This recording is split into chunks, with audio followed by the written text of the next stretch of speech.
2022 সালে আখের মূল্য বৃদ্ধির ঘোষণার পর থেকে নাটোরের নর্থ বেঙ্গল চিনিকলে বাড়তে থাকে উৎপাদন, যদিও উল্টো চিত্র নাটোর চিনিকলে। চলতি মাড়াই মৌসুমে নর্থ বেঙ্গল জোনে 18,000 হেক্টর জমিতে আখের উৎপাদন হলেও নাটোর চিনিকলে হয়েছে 8,000 হেক্টর।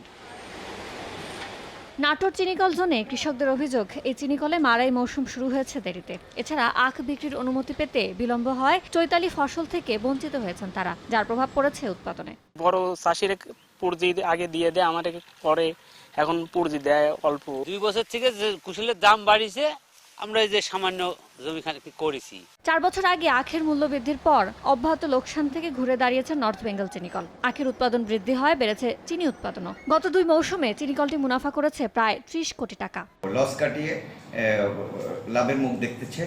আশা করি এই বছরও আমরা লক্ষ্যমাত্রা অনুযায়ী প্রাপ্ত হলে এই মিলটা লাভের মুখ দেখবে।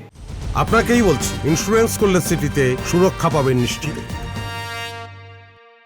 তবে উল্টো চিত্র নাটোর চিনিকলে। টানা 20 বছর ধরে লোকসান গুনছে চিনিকলটি। গত 2 মৌসুমেই লোকসান হয়েছে প্রায় 25 কোটি টাকা। লক্ষ্যমাত্রা পূরণ না হয় আখ মারায় দেখা দিয়েছে সংকট।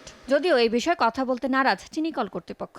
তবে বৃষ্টিপাত বেশি হয় কাঙ্ক্ষিত লক্ষ্যমাত্রা পূরণ হয়নি বলে দাবি আখ চাষী ফেডারেশনের।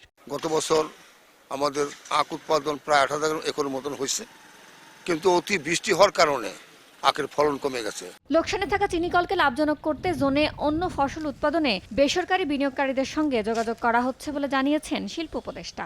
শুধুমাত্র ভর্তুকি দিয়ে চালানো সম্ভব না, আমাদের এখানে যেটা লাগবে সেটা হচ্ছে ইনভেস্টমেন্ট, লোকাল এবং ফরেন। আমরা চেষ্টা করছি। নাটোরের 2টি চিনিকলে কাজ করেন প্রায় 1,500 মানুষ। সময় সংবাদ, নাটোর।